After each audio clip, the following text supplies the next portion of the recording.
Hello everyone, welcome to free academy.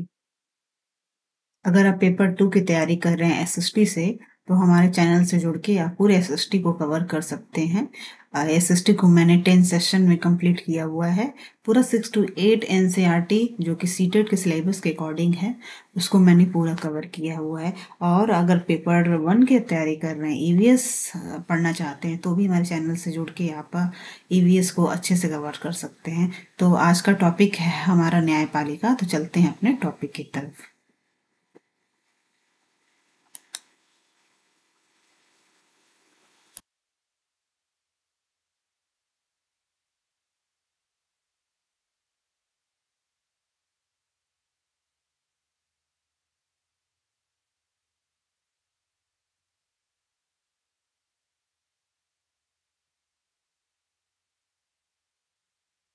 तो आज का टॉपिक है हमारा न्यायपालिका।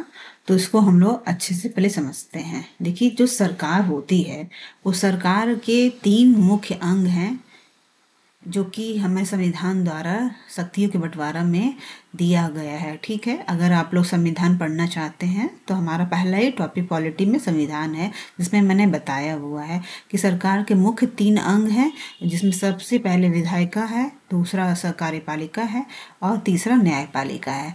तो विधायिका जो होती है वो कानून बनाती है, कार्यपालिका उसको इम्प्लीमेंट करती है और शासन प्रणाली का काम धाम देखती है, और न्यायपालिका न्याय प्रशासन प्रणाली को देखती है। ठीक है, ये तो हो गया हमारा, ये शक्तियों के बंटवारे में न्यायपालिका का जो स्थान है उसको हमें बताया। अब न्यायपालिका फाइनली अपना काम क्या करती है और उसके कार्य क्या क्या हैं, उसके बारे में हम लोग समझ लेते हैं।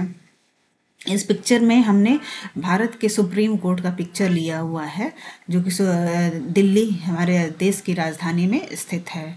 ठीक है, तो न्यायपालिका का जो काम होता है वो विवादों को सुलझाना एवं अपराध को कम करने का जो काम होता है वो न्यायपालिका का काम होता है। ठीक है, तो न्यायपालिका कोई खुद कानून नहीं बनाती है, कानून हमेशा विधायिका बनाती है और ना ही कानून लागू करती है। तो ठीक है, तो कानून बनाती है विधायिका, उसको लागू करती है कार्यपालिका। लेकिन जो कानून बना है, जो इम्प्लीमेंट हुआ है, उसमें अगर कोई विवाद हो रहा है या देश में कोई अपराध हो रहा है, उसको कैसे सुलझाना है, ये सारे मैटर का जो देख रेख जो काम है वो न्यायपालिका का काम होता है। ठीक है, तो न्यायपालिका के कार्य भी हम लोग अब समझ लेते हैं। ठीक है, तो न्यायपालिका के जो कार्य हैं उसमें सबसे जो मेन इम्पोर्टेंट काम है ये 3 है, जो कि सबसे पहला है विवादों का निपटारा, दूसरा है न्यायिक समीक्षा, तीसरा कानून की रक्षा और मौलिक अधिकारों का क्रियान्वयन। ठीक है, तो विवादों का निपटारा में सबसे पहले हम लोग देखते हैं कि न्यायिक व्यवस्था नागरिकों की, नागरिक व सरकार की, 2 राज्य सरकारों की और केंद्र और राज्य सरकारों के बीच अगर कोई विवाद हुआ है, कोई समस्या है, तो इस विवाद को कैसे हल किया जाए और कैसे निपटारा किया जाए, ये जो विवादों के निपटारा के क्षेत्र में आता है। ठीक है, और न्यायिक जो समीक्षा है, तो न्यायिक समीक्षा जैसा कि नाम बता रहा है कि समीक्षा करना न्याय की, ये न्यायिक समीक्षा होती है। ठीक है, तो इसमें क्या होता है कि अगर न्यायपालिका को ऐसा लगता है कि संसद द्वारा पारित किया गया कोई कानून संविधान के आधारभूत ढांचे का उल्लंघन कर रहा है, तो वो उस कानून को रद्द कर सकती है। मतलब संविधान द्वारा उसको, न्यायपालिका को इतने पावर दिए गए हैं कि अगर लग रहा है कि कोई कानून ऐसा पास हुआ है जो कि देश के संविधान की जो आधारभूत ढांचा है उसको उल्लंघन कर रहा है, तो उसको रद्द कर सकती है। ये न्यायिक समीक्षा कहा जाता है। और तीसरा जो पावर है, कार्य है उसका, कानून की रक्षा और मौलिक अधिकारों का क्रियान्वयन, ये देश में देखना और ये फाइनल करना कि देश के किसी भी नागरिक को अगर ऐसा लगता है कि मौलिक अधिकार का उसका उल्लंघन हो रहा है या अपने सही तरह से मौलिक अधिकारों को उसको यूज नहीं कर पा रहा है, उसका हनन कोई कर रहा है, तो वो सर्वोच्च न्यायालय और उच्च न्यायालय के शरण में जा सकता है। ये भी कार्य जो होता है वो न्यायपालिका का ही कार्य होता है, और ये कानून की रक्षा में और मौलिक अधिकारों के क्षेत्र में आ जाता है। ठीक है। अब हम लोग देखते हैं कि न्याय जो पालिका है उसकी संरचना कैसे की गई है हमारे देश में। तो देखिए, सबसे जो सर्वोपरि न्यायालय होता है वो सर्वोच्च न्यायालय होता है। फिर उसके नीचे उच्च न्यायालय होता है, जैसा इस पिक्चर में शो किया गया है। फिर उसके नीचे अदालत होता है और उसके नीचे अधीनस्थ अदालत होता है। अधीनस्थ अदालत जो होता है सबसे निचले स्तर का होता है। ठीक है। और सबसे जो ऊंचे स्तर का जो सर्वोपरि होता है न्यायालय, वो सर्वोच्च न्यायालय होता है। ठीक है। तो सर्वोच्च न्यायालय हमारे देश में देखो होता है कि उसको पहले हम लोग समझ लेते हैं। तो सर्वोच्च न्यायालय के देखिए अंदर में क्या क्या चीज़ें आती हैं, पहले उसको हम लोग समझेंगे। देखिए, इसके फैसले सभी अदालत को मान्य होते हैं। यह उच्च न्यायालय के न्यायाधीशों को तबादला कर सकता है। ठीक है। यह किसी अदालत का मुकदमा अपने पास मंगवा सकता है। यह किसी एक उच्च न्यायालय में चल रहे मुकदमे को दूसरे उच्च न्यायालय में भिजवा सकता है। ये इसके पावर के अंदर आता है। ठीक है। तो सर्वोच्च न्यायालय। अब हम लोग उच्च न्यायालय के बारे में देखते हैं कि इनके अधिकार क्षेत्र में क्या क्या आता है। निचली अदालतों के फैसले पर की गई अपील की सुनवाई कर सकता है। ठीक है। निचली जो अदालतें हैं, जिला और अधीनस्थ, इनके फैसलों पर की गई अपील की सुनवाई कर सकता है। मौलिक अधिकारों की बहाल करने के लिए रीट जारी कर सकता है।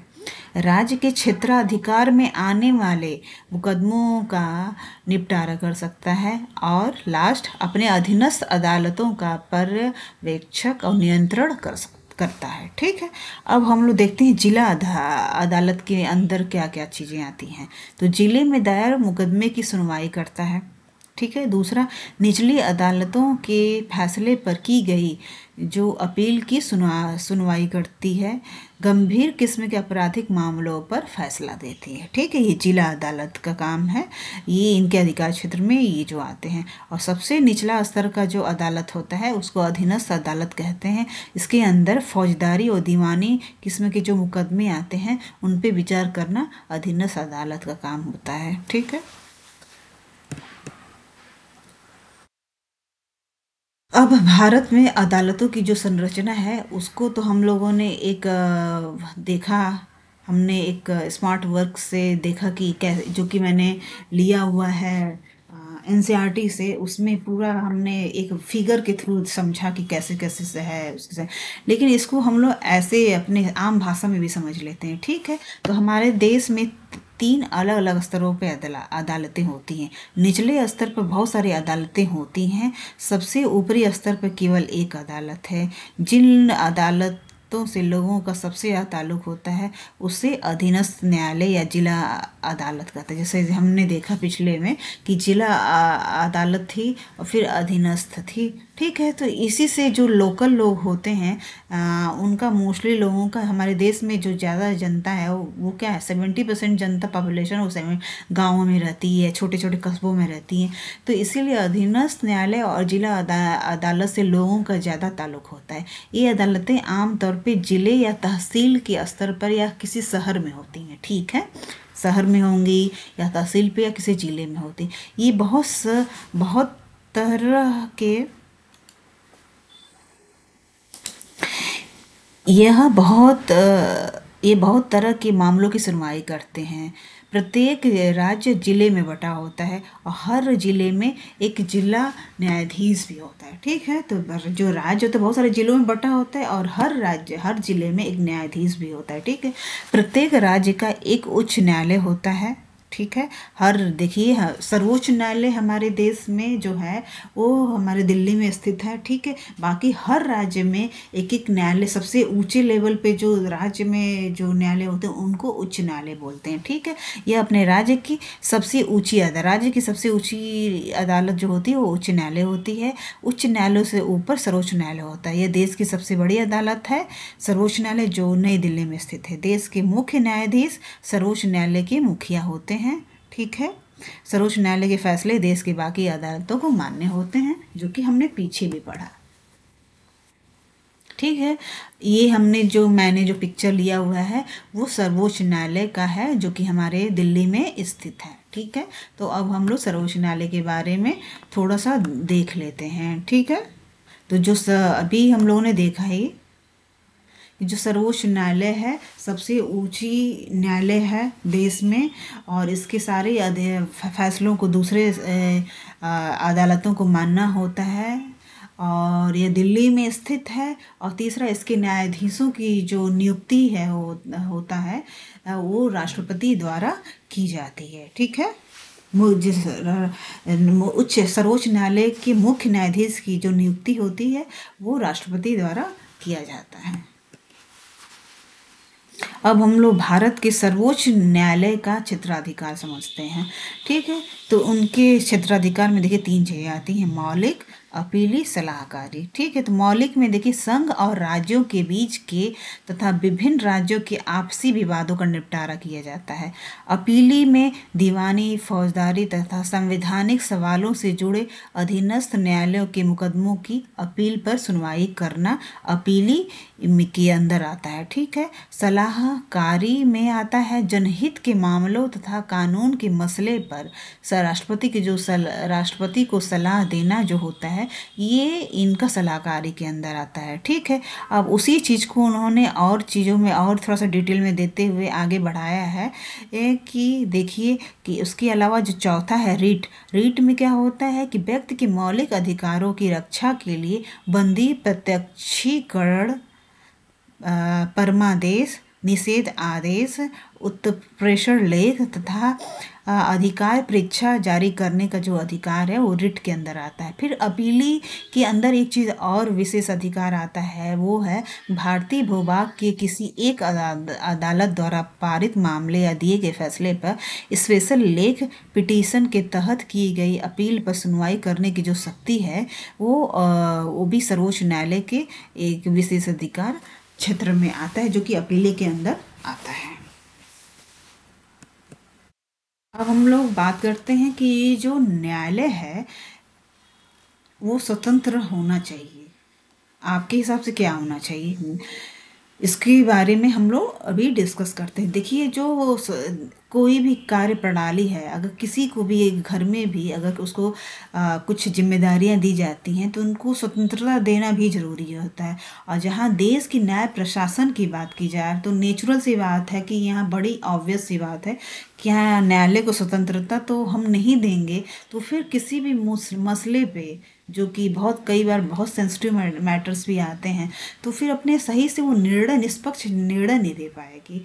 और न्याय ऐसी चीज़ है जो कि निष्पक्ष होनी चाहिए और सच होना चाहिए। तो इसीलिए संविधान सभा ने संविधान में ऐसे प्रावधान रखे और संविधान ने न्यायपालिका को ऐसे पावर दिए हैं कि अदालतें जो हैं वो स्वतंत्र हों और स्वतंत्र और निष्पक्ष होकर अपने न्याय प्रशासन को संभालें। ठीक है, तो न्यायपालिका की यह स्वतंत्रता अदालतों को भारी ताकत देती है। इसके आधार पे वे विधायिका और कार्यपालिका द्वारा शक्तियों के दुरुपयोग को रोक सकती हैं। ठीक है, देखिए कई बार होता है कि कार्यपालिका हमारे देश में बहुत पावरफुल है, अगर हमारी जो न्यायपालिका स्वतंत्र नहीं होगी तो फिर ऐसे में कई बार ऐसा हो सकता है कि कार्यपालिका उसको कंट्रोल कर सकती है या अपने कुछ ऐसे मामले हैं जिसमें उसका निर्णय वो अपने अकॉर्डिंग करवा सकती है। तो फिर इस तरह क्या होगा कि देश की जो न्याय प्रणाली खतरे में पड़ जाएगी। इसीलिए संविधान ने न्यायपालिका को, विधायिका को और कार्यपालिका को अलग अलग रखा है, सबको अलग अलग पावर दिए गए हैं। न्यायपालिका देश के नागरिकों के मौलिक अधिकारों की रक्षा में भी अहम भूमिका निभाती है, क्योंकि अगर किसी को लगता है कि उसके अधिकारों का उल्लंघन हो रहा है तो वह अदालत में जा सकता है। ठीक है, अब हम लोग ने सर्वोच्च न्यायालय के बारे में बात की, तो अब हम लोग उससे निचले स्तर के जो न्यायालय है जो कि राज्य स्तरीय होती है न्यायालय, उसको उच्च न्यायालय बोलते हैं, उसको बारे में हम लोग पढ़ लेते हैं। तो इस पिक्चर में मद्रास उच्च न्यायालय का पिक्चर लिया गया है। ठीक है, तो उच्च न्यायालय के बारे में हम लोग देखते हैं। तो उच्च न्यायालय की स्थापना सबसे पहले 1862 में अंग्रेजों की राजकाज में कलकत्ता, बम्बई और मद्रास में की गई थी और ये तीनों प्रेसिडेंसी शहर थे। दिल्ली उच्च न्यायालय का गठन 1966 में हुआ, देश की स्वतंत्रता के काफ़ी कुछ सालों के बाद हुआ। आज देश भर में 25 उच्च न्यायालय हैं। बहुत सारे राज्यों के अपने उच्च न्यायालय हैं, जबकि पंजाब और जो हरियाणा है इनका उच्च न्यायालय इन्होंने आपस में साझा किया हुआ है, जो कि चंडीगढ़ में। दूसरी तरफ पूर्वोत्तर राज्यों असम, नागालैंड, मिजोरम और अरुणाचल छोटे छोटे राज्य हैं, इनका उच्च न्यायालय गुवाहाटी में है। और ये चारों राज्य असम, नागालैंड, मिजोरम और अरुणाचल प्रदेश ये अपना उच्च न्यायालय आपस में साझा करते हैं। ठीक है।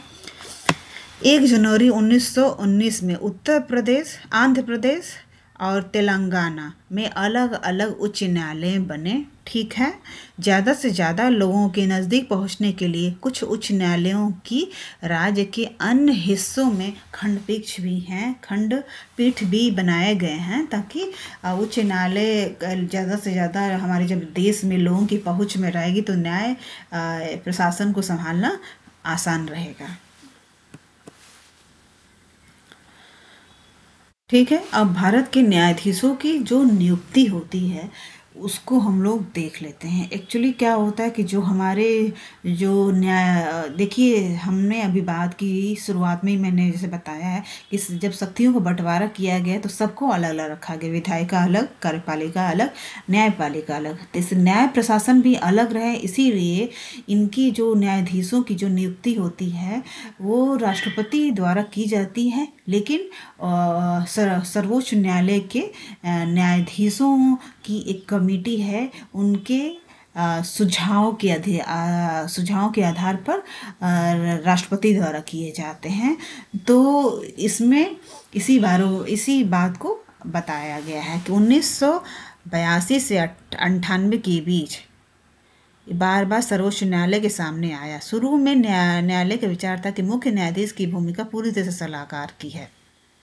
शुरू में ऐसा लगता था, लेकिन बाद में न्यायालय ने माना कि मुख्य न्यायाधीश की सलाह राष्ट्रपति को जरूर माननी चाहिए। आखिरकार सर्वोच्च न्यायालय ने एक नई व्यवस्था की। इसके तहत सर्वोच्च न्यायालय का मुख्य न्यायाधीश और अन्य 4 वरिष्ठ न्यायाधीशों की सलाह से कुछ नाम प्रस्तावित करेगा और इसी में से राष्ट्रपति नियुक्ति करेगा। इस प्रकार सर्वोच्च न्यायालय ने नियुक्तियों की सिफारिश के संबंध में सामूहिकता का सिद्धांत स्थापित किया। इसी कारण आजकल नियुक्तियों के संबंध में सर्वोच्च न्यायालय के वरिष्ठ जो न्यायाधीशों के समूह का बहुत ज़्यादा प्रभाव है। इसी प्रकार न्यायपालिका की नियुक्ति में सर्वोच्च न्यायालय और मंत्रिपरिषद महत्वपूर्ण भूमिका निभाते हैं। जैसा कि मैंने पहले भी बताया स्टार्टिंग में ही कि जो न्यायपालिका है और उसमें जो न्यायालय है, हमारे उच्च न्यायालय, सर्वोच्च न्यायालय और बाकी जो नीचे के न्यायालय, जिला अदालतें हैं, उसमें न्यायाधीशों की नियुक्ति मुख्य जो न्यायाधीश होते हैं और बाकी उनके अलावा भी कुछ न्यायाधीशों की कमेटी होती है, उनकी सलाह पे राष्ट्रपति द्वारा की जाती हैं और उनके सुझाव और राष्ट्रपति को मान्य होते हैं। और ये लोग, क्योंकि न्यायपालिका को अलग रखना जरूरी है और हर क्षेत्र के जो भी वरिष्ठम लोग होते हैं वो अपने क्षेत्र के वरिष्ठ लोगों को अच्छे से समझते हैं, उनकी कुशलता को समझते हैं। उसी आधार पे वो राष्ट्रपति को सुझाव देते हैं और उसी के आधार पर न्यायाधीशों की नियुक्ति राष्ट्रपति द्वारा की जाती है।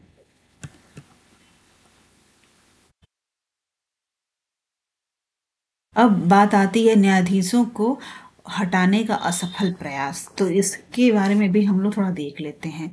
देखिए, 1991 में पहली बार ऐसा हुआ था कि 108 सदस्यों ने सर्वोच्च न्यायालय के एक न्यायाधीश को हटाने के प्रस्ताव पे हस्ताक्षर किया था। एक्चुअली क्या था कि जो न्यायमूर्ति वीपी रामास्वामी थे, उन्होंने क्या है कि जब वो उच्च न्यायालय में कार्यरत थे तो उन पे ये माना गया था कि उन्होंने अपने पद का दुरुपयोग किया हुआ है और जो सार्वजनिक धन है उसको निजी उद्देश्यों के लिए उन्होंने इस्तेमाल किया है। तो इसकी बाद में जब वो सर्वोच्च न्यायालय में पहुंचे तो उन पे ये आरोप लगाया गया और फिर जब कमेटी बैठी, उनकी जांच हुई तो उनको मतलब गलत भी, उनको सही भी पाया गया कि जो आरोप लगाए थे वो आरोप सही भी साबित हुए। लेकिन इतनी कठोर आरोप के बाद भी रामास्वामी पर संसद में महाभियोग द्वारा ही देखिए न्यायाधीशों को हटाया जा सकता है। वो भी सर्वोच्च न्यायालय के न्यायाधीश की बात थी। लेकिन क्या हुआ था कि वो ये महाअभियोग जो होता है उसमें देखिए सदस्यों को जो मतदान प्रणाली के द्वारा ही महाभियोग उस पर लागू किया जा सकता है। और जब मतदान पड़े तो उसमें क्या हुआ कि संसद में कांग्रेस पार्टी ने मतदान प्रणाली में भाग नहीं लिया, तो इसीलिए जरूरी मत जो 2/3 पड़ना चाहिए तो वो तो मिला, लेकिन संसद की जो कुल संख्या थी उसके आधे का समर्थन नहीं मिल पाया क्योंकि कांग्रेस पार्टी ने मतदान में भाग ही नहीं लिया। तो फाइनली मतलब आरोप सिद्ध हो जाने के बावजूद भी जो रामास्वामी थे उनको हटाने का असफल जो प्रयास था वो असफल हो गया। तो सुप्रीम कोर्ट के न्यायाधीशों को हटाना आसान नहीं होता है, उनको महाभियोग के द्वारा ही हटाया जा सकता है। लेकिन ये महाभियोग के लिए मतदान प्रणाली होती है जो कि उनकी ये देखना होता है कि उनके मतदान के लिए 2/3 ये मतदान इम्पोर्टेंट होता है।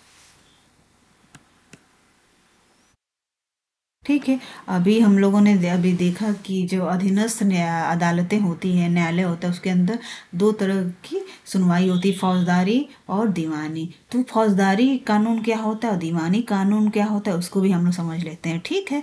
तो देखिए इसमें जो होता है ये ऐसे व्यवहार या क्रियाओं से संबंधित है जिन्हें कानून के रूप में अपराध माना गया है। उदाहरण के लिए किसी को चोरी किसी ने की है, दहेज के लिए औरत को तंग किया है या हत्या हुई है, तो ये फौजदारी कानून के अंदर आता है। उसी के अपोजिट इसका संबंध व्यक्ति विशेष के अधिकारों का उल्लंघन या अवहेलना से होता है।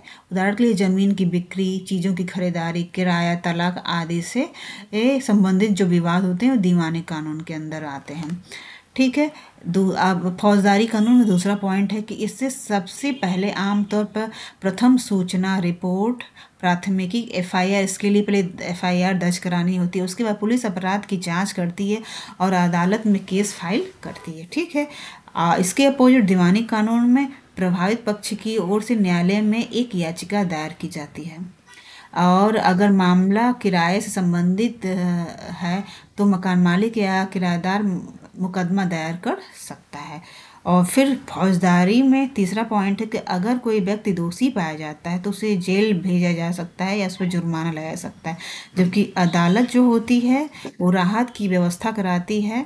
उदाहरण के लिए मकान मालिक किराएदार के बीच विवाद है तो अदालत यह आदेश दे सकती है कि किराएदार मकान को खाली करे और बकाया किराया चुकाए।